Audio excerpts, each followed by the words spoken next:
สวัสดีจ้าสวัสดีจ้าทุกคนทักทายจากรัฐอาริโซนาสหรัฐอเมริกาจ้าเป็นจังไดช่วงปีใหม่มีไผโชคดีบ่ทุกคนส่วนตะข่อยก็โชคดีเนาะทุกคนพอดีแม่มาเข้าฝันข่อยอะนะจ้าทุกคนมาเขียนเลขใส่ในมือให้เขียนเลขงวดวันที่2เนาะ2มกราที่ผ่านมาจ้ะ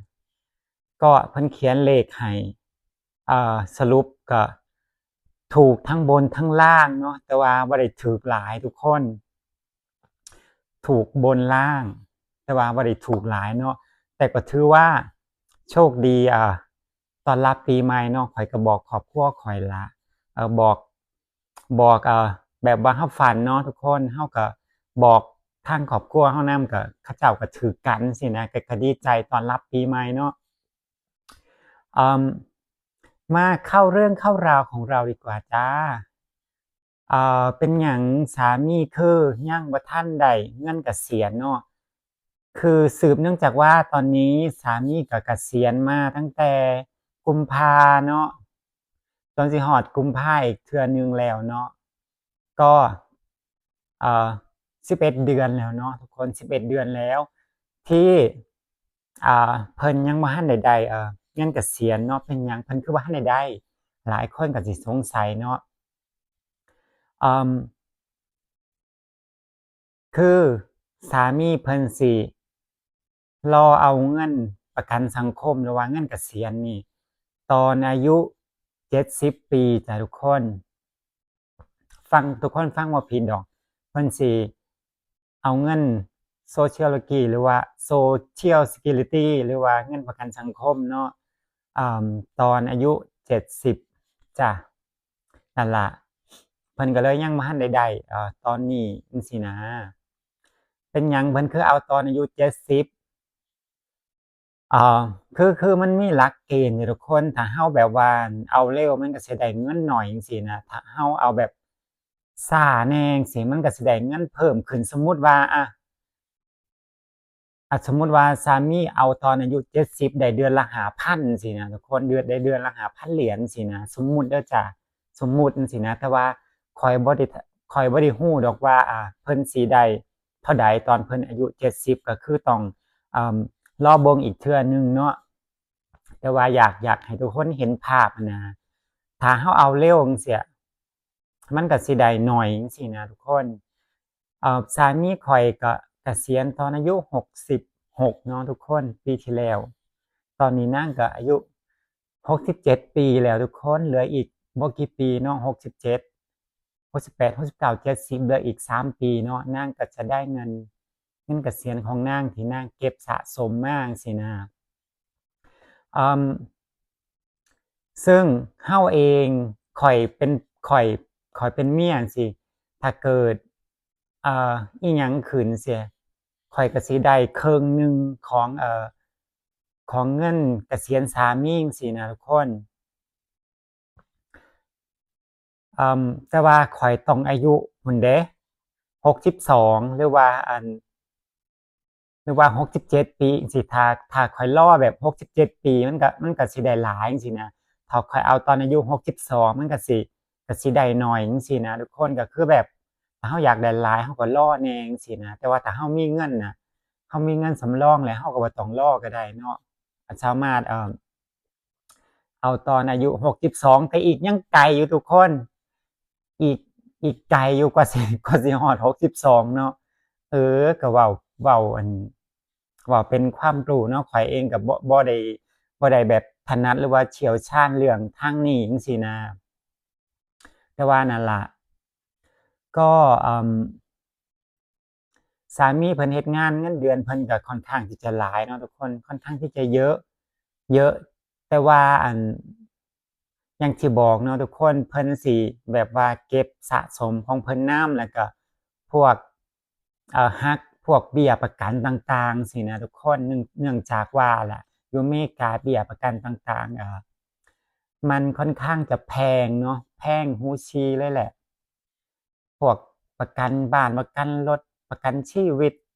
ประกันสุขภาพจั่งซี้นะ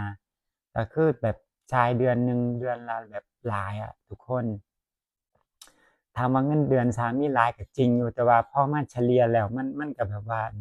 พอใช้แต่ว่าตอนนี้ณตอนนี้เฮาแบบว่าบ่ได้แบบว่าเดือดร้อนสินะทุกคนนั่นล่ะสามีเพิ่นก็เลยแบบรอตอนเอาเงินตอนอายุ70ก็ได้นางว่าจั่งซี้นะแต่รออีกบ่กี่ปีเนาะทุกคนว่าบ่มันก็จะได้เยอะกว่าจั่งซี้นะในความหมายสามีน่ะถ้าเอาเร็วมันก็สิได้น้อยลงจั่งซี้ถ้าเอาช้ามันก็สิได้หลายขึ้น ซึ่งมันก็เป็นผลดีสำหรับข้อยนำสินะข้อยก็สิได้แบบครึ่งหนึ่งของเงินสามีที่จะได้จั่งซี้นางอาจจะคิดนางอาจจะคิดตรงส่วนนี้ก็ได้จั่งซี้นะนั่นล่ะนางก็เลยต้องรอไปอีกจ้ะทุกคนแต่ว่ามันก็บ่แม่นปัญหาเนาะทุกคนไม่ใช่ปัญหา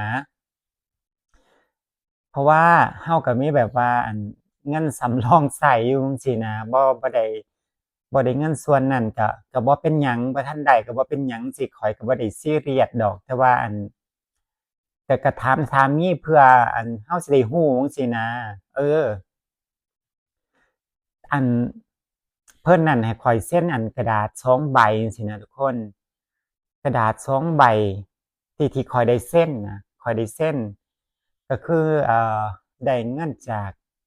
หม้องเฮ็ดงานเก่าหม้องเฮ็ดงานเก่าเพิ่นอยู่นิวยอร์กนั่นล่ะนางได้เงินตรงนั้นมาใช้ซึ่งข้อยก็สิได้ครึ่งหนึ่งของตรงนั้นจั่งซี้นะซึ่งวงเงินมันก็หลายอยู่ทุกคน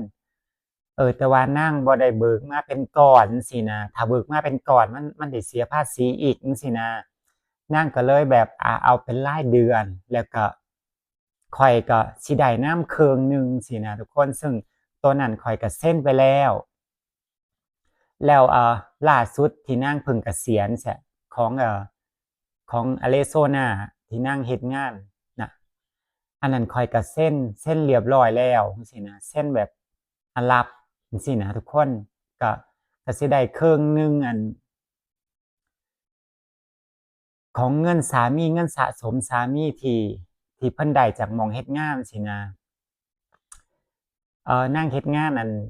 ของรัฐบาลเนาะสวัสดิการก็อาจจะดีแหน่จักหน่อยจั่งซี้นะบ่ได้ดีหลายดอกดีจักหน่อยจั่งซี้นะมันก็ดีสำหรับตัวข้อยนำซี้นะที่ข้อยก็ได้แบบหารครึ่งของสามีเออข้อยก็บ่ได้มีความรู้ด้านนี้ดอกทุกคนลางเทื่อสามีถามว่าไสกระดาษที่ฉันให้เธอเซ็น ข้อยว่าบ่ฮู้ข้อยว่าจะเก็บไว้ไสข้อยสิได้ไปนำหาเด้ทุกคนนำหากระดาษที่เพิ่นให้ข้อยเซ็นเนี่ยเรื่องเงินเรื่องทองมันสำคัญเนาะทุกคนถ้าเฮาแบบหากระดาษที่แบบมีสัญญาเฮาเซ็นชื่อเฮาจั่งซี้มันก็สิยากเพราะว่าในนั้นมันมีบอกแบบเบอร์ถอกเบอร์โทรนำซี้นะถ้าเกิดอิหยังขึ้นมันก็สิสะดวกสำบายสำหรับข้อยซีเลอร์ทุกคน กินน้ำหลายบัดนี้ล่ะข้อยคือสิได้ไปหาเบิ่งว่าข้อยเก็บไว้ไสเพราะว่าสามีเพิ่นให้ข้อยมาเรียบร้อยแล้วจั่งซี้นะทุกคนที่ข้อยเซ็นไว้น่ะก็คือได้มาเรียบร้อยเซ็นเรียบร้อยอะไรทุกอย่างเฮ็ดเรียบร้อยแล้วจั่งซี้นะนั่นล่ะข้อยก็สิไปนำหานำค้นหาจั่งซี้บ่รู้ว่าข้อยเก็บไว้ไสมันแบบเว้าง่ายๆเถาะทุกคนข้อยแบบว่าบ่ค่อยได้รู้เรื่องเกี่ยวกับพวกเอกสารปานใดจังซี้นะสามีให้มาก็เก็บๆๆๆจักอันใดสำคัญแหน่จักอันใดบ่สำคัญแหน่จังซี้นะแบบว่าเก็บไว้บัดนี้ก็สิลืมเดะลืมว่าเจ้าของเก็บไว้หม้องใดจังซี้นะสิได้ไปนำสิได้ไปค้นหาอยู่ว่าข้อยเอาไว้หม้องใดเนาะเราสิได้รู้จังซี้นะทุกคนนี่ล่ะทุกคนทั้งหมดทั้งมวลเนาะสามีเพิ่นก็เฮ็ดไว้ให้เราจั่งซี้นะเพื่ออนาคตเราจะได้แบบบ่ต้องเดือดร้อนเนาะมันก็เป็นหลักประกันชีวิตเราจั่งซี้นะว่าในมื้อหนึ่งเฮาถ้าคนหนึ่งบ่อยู่แล้วอีกคนหนึ่งก็ยังแบบว่า มีเงินดอกเงินเดือนสินะบ่ได้แบบว่าเดือดร้อนต้องไปหาการหางานเฮ็ดจั่งซี้นะแต่ถ้าขยันแหน่ก็ไปเฮ็ดมันก็ได้เงินเพิ่นบ่ทุกคนแต่ว่าสามีเพิ่นก็วางแผนมาดีเรียบร้อยจั่งซี้นะหลายคนเพิ่นก็ถามข้อยเดะว่าได้จดทะเบียนสมรสบ่จั่งซี้นะช่วงที่ข้อยกลับบ้านเนาะหลายๆคนน่ะข้อยก็ว่าข้อยจดอยู่ข้อยว่าบ่จดได้จั่งใดบ่จดข้อยก็ได้กลับเมืองไทยแต่โดนแล้วข้อยว่าจั่งซี้เพราะว่าข้อยมาวีซาคู่หมั้นนั่นเองเนาะมันต้องจดทะเบียนสมรส